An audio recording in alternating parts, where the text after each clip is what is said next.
Assalamualaikum warahmatullahi wabarakatuh. Perkenalkan, nama saya Tafsir.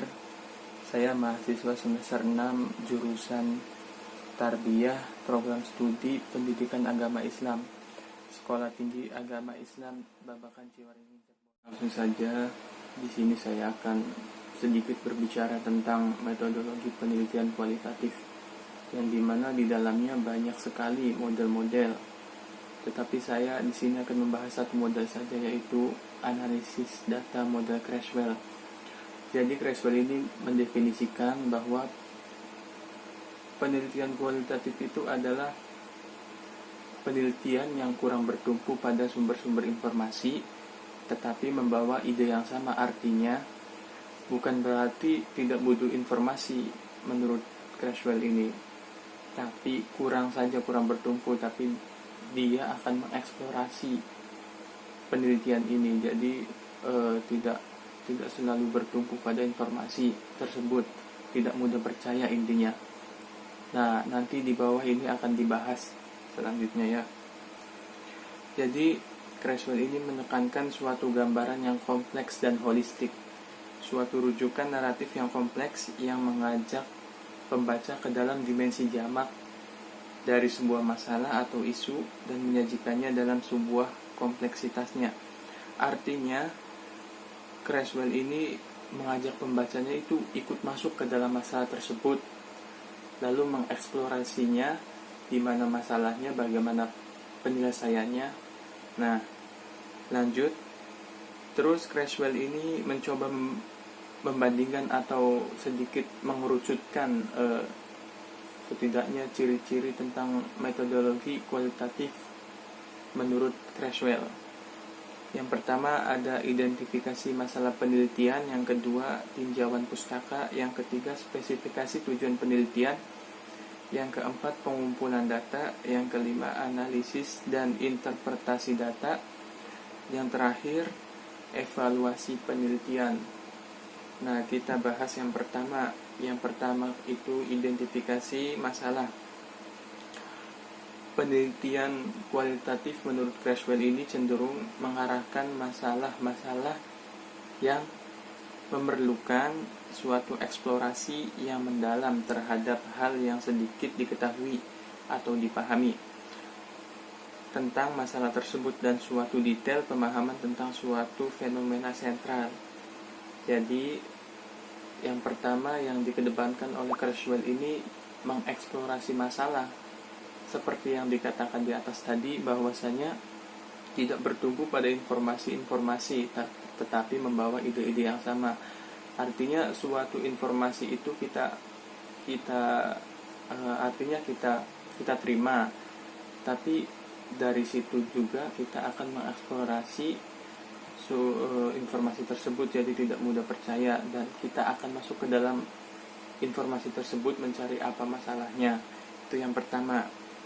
Terus yang kedua itu tinjauan pustaka. Di sini tinjauan pustaka memainkan peran minor dalam menyarankan suatu pertanyaan penelitian spesifik untuk diajukan. Artinya dari suatu masalah itu, atau menyarankan suatu pertanyaan penelitian spesifik untuk diajukan. Artinya kita sebagai peneliti akan sedikit saja ikut ini, tapi kita akan kayak tadi di atas akan ikut masuk ke dalamnya, ke dimensi jamak itu. Jadi kita melihat semuanya. Terus justifikasi pentingnya meneliti masalah penelitian tersebut.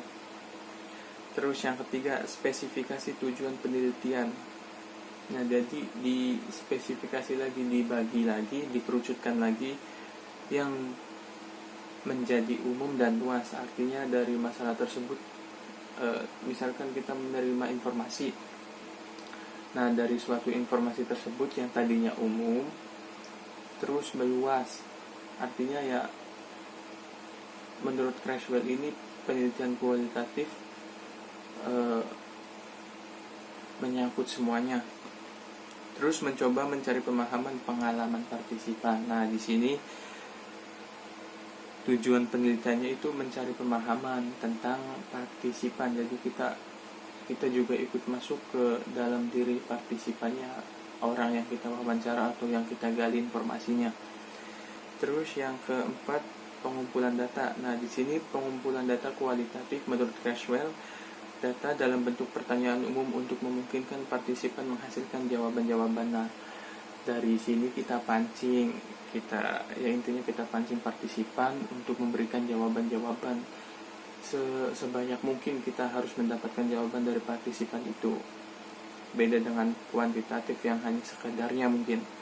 Terus data berupa teks atau gambar. Jadi ya setidaknya kita banyak mengambil dokumentasi untuk penelitian kualitatif ini. Terus analisis data dan interpretasi data. Analisis data cenderung terdiri dari analisis teks. Nah, di sini cenderungnya dari analisis teks. Nah, di kualitatif ini cenderung ke teks. Maksudnya ya dari teks tersebut juga kita akan menggali lagi, akan mengeksplor lagi ke depannya. Terus yang terakhir, laporan dan evaluasi penelitian. Para peneliti cenderung menggunakan pendekatan subjektif atau reflektif dan bias. Nah, di penelitian kualitatif ini menurut Creswell setidaknya subjektif dari kita sendiri. Ya, kita mengeksplorasi, kita menggali informasi lagi sebanyak mungkin. Nah, dari tersebut ya, kita mendapat pandangan kan pastinya, dan bias. Artinya bias kan mungkin masih belum jelas gitu kebenarannya bagaimana, ya kita akan mencari masalah terus menerus lalu menyelesaikannya. Yang kedua, beberapa alasan untuk melakukan penelitian kualitatif menurut Creswell. Menurut Creswell terdapat beberapa alasan mengapa seseorang melakukan penelitian kualitatif. Yang pertama, memilih studi kualitatif karena hakikat dari pertanyaan penelitian. Dalam studi kualitatif, pertanyaan penelitian sering dimulai dengan bagaimana atau apa. Artinya contohnya kayak gini. Apa sih yang menyebabkan terjadinya ini, terus dan sebagainya. Lalu mendeskripsikan dari pertanyaan tersebut, dari kata bagaimana itu dideskripsikan yang sedang berlangsung. Tentu saja ini berbeda dengan pertanyaan kuantitatif yang hanya bertanya tentang mengapa, sudah berhenti di situ. Terus yang kedua, memilih studi kualitatif karena topik tersebut perlu dieksplorasi. Nah, kita kembali lagi pada pengertian yang di atas tadi yang dipaparkan oleh Creswell. Artinya ya, tidak kurang bertumbuh pada informasi, bukan berarti kita tidak butuh informasi ya. Terus menggunakan studi kualitatif karena perlu menyajikan suatu pandangan yang mendetail tentang topik tersebut. Nah, artinya dari masalah-masalah tersebut kita harus sedetail mungkin untuk menjelaskannya, untuk mendapatkan informasi tersebut. Singkatnya, melaksanakan pendekatan kualitatif untuk menekankan peran peneliti sebagai pelajar aktif. Jadi ketika seseorang melakukan penelitian kualitatif ini sangat aktif, diharuskan sangat aktif.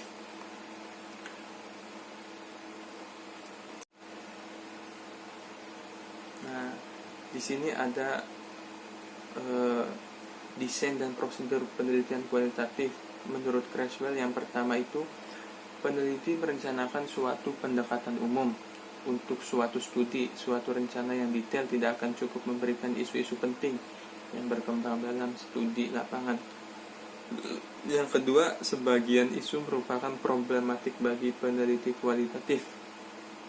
Sebagian isu merupakan problematik. Ya, jadi sebagian apa yang akan kita teliti itu menjadi sebuah problema bagi semua peneliti kualitatif. Yang ketiga, format aktual untuk studi kualitatif bervariasi apabila dibandingkan dengan format penelitian tradisional. Yang ketiga atau yang terakhir ya. Terus berdasarkan tahap-tahap dalam desain ini, seseorang dapat menggunakan baik secara eksplisit atau jelas maupun implisit atau kurang jelas serangkaian asumsi filosofis yang mengarahkan studi. Yang pertama itu pengetahuan di dalam makna-makna yang dibuat tentangnya. Jadi di dalam makna mata tersebut masih banyak informasi yang terkandung yang belum jelas. Terus yang kedua, pengetahuan yang diperoleh melalui pembicaraan orang tentang makna-makna mereka. Yang ketiga, pengetahuan yang berkembang, muncul dan tidak dapat dipecah terikat pada konteks penelitian. Nah, dari ketiga asumsi ini dikerucutkan melalui proses pengumpulan data dan analisis data yang lambat. Kita membentuk naratif-naratif kita, suatu naratif dengan banyak bentuk dalam penelitian kualitatif. Kita berbicara tentang pengalaman-pengalaman kita dengan melaksanakan studi tersebut. Jadi setidaknya ketika seseorang melakukan penelitian kualitatif itu mendapatkan pengalaman-pengalaman kita dengan melaksanakan studi tersebut, ya artinya kita mungkin bisa berbicara di dalam penelitian kualitatif itu, ya banyak berbicara tentang diri kita atau tentang informan kita.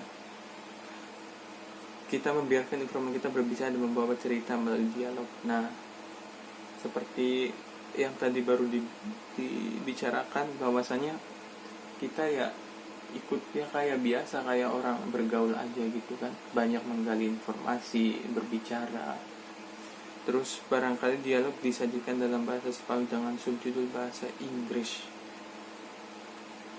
Nah, sekian saja, mohon maaf kalau masih banyak kekurangan. Billahi taufiq wal hidayah. Wassalamualaikum warahmatullahi wabarakatuh.